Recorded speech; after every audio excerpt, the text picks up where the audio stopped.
and welcome to our series that we're about to start on herb gardening and bringing it indoors for the winter. Today on our docket we have sage. Sage has been around as long as humans, really.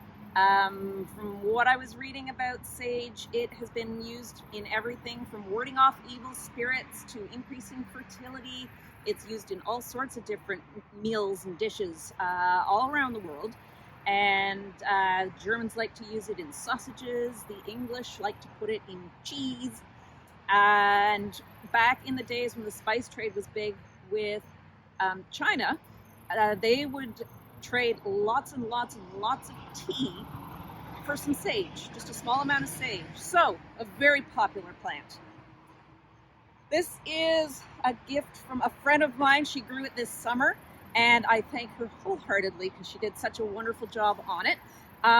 This was in her garden. So what I'm going to be showing you is a couple of different things that, a couple of different ways of growing the sage. Because it's now the beginning of October, something that I have a problem with at Christmas time is having sage on hand. Because I usually travel to my dad's house for Christmas, and I never know what's in his kitchen, and I forget every year. The man doesn't buy sage. So, so this year, this is all I have in my house. This is the powdered sage, and so that's not going to be enough for me. But I also don't have enough time to grow it from seed. It takes about 100 days minimum to go from a seed to a usable plant with sage. We can shorten that by taking cuttings of an already growing sage plant and growing those on.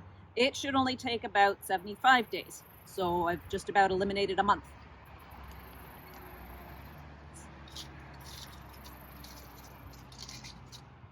To do a stem cutting, we still need the same things we would need for seed starting.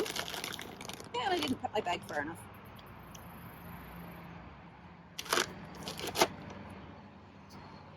We are still using the seeding and sprouting mix. This one I like to use because it is a very fine texture. Take a look at that. It's very fine. So little root hairs from your plant are going to have an easy time getting themselves in there. It has a good ratio of air spaces to soil matter. And with that, it has a good mixture of water holding ability, but also air holding ability. Both are needed for good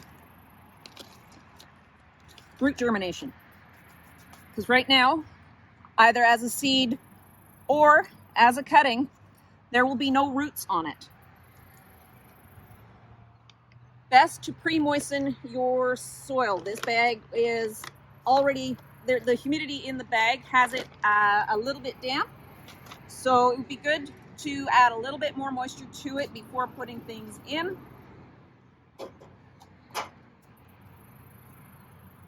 And when I'm looking for the cutting, I'm looking for a spot that has several nodes. A node is where the leaf or buds or the other buds are coming from, because in each of these nodes is the ability for the plant to turn its cells from being a leaf or a stem producing cell,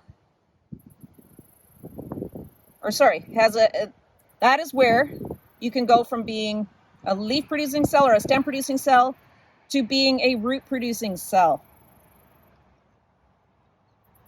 So all I'm doing now is I'm taking off a good series, all the lower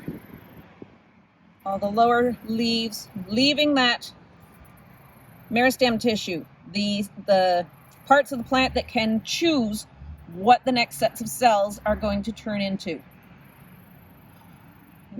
I am also taking off a bunch of leaves in order that we're not losing a lot of moisture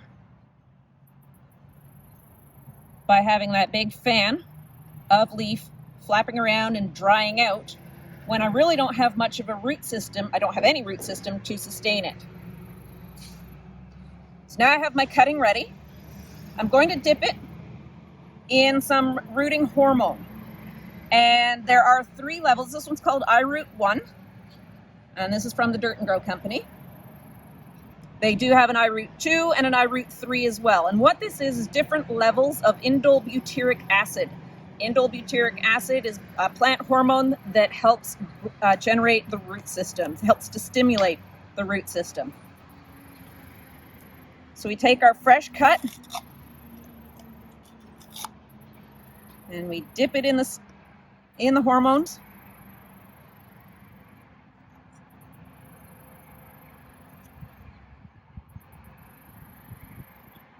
Shake the excess off and pop it in the soil. Firm it up and give it another drink.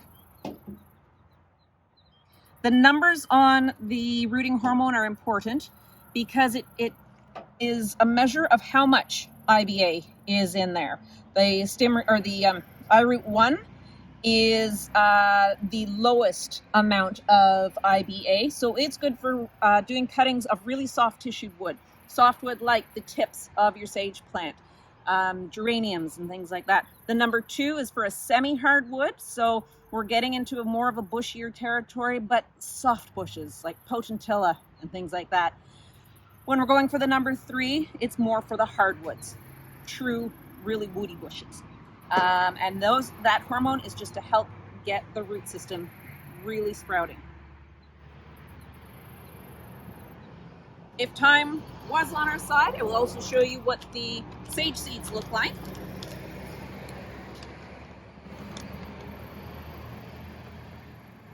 Again, with our nice, fine textured, fluffy medium.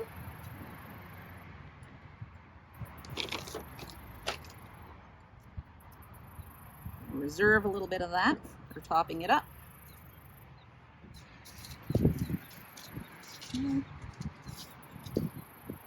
Here, our Italian aromatic sage. I could not resist. This is from the Renee's Garden company. It's our first year with Renee's Garden, and we love this company. Really nice seeds, really good quality, gorgeous packaging. I was looking at the new list for next year already, and there are some really nice samples in there. So that is what sage seeds look like. Not going to need that many. Sage is a type of herb or a plant. When it's growing, you only want really one in the pot. There's not room to have a cluster of them. But what I'm doing is I am putting in about 3 or 4, maybe 5 seeds. I am putting in a few of them because you're never going to get, or it's pretty rare to have 100% germination of seeds. So I put in a few extra because really for $3, I'm getting that many seeds. That's an awful lot of seed. I don't need them all at once. I can save those in a nice dry spot for next year, cool and dry, and they should still be fine in the spring. Yes, viability goes down a little, but it's not going to be, oh dear, it's expired, I can't use it at all. All right, so I'm just putting a little bit more soil on top.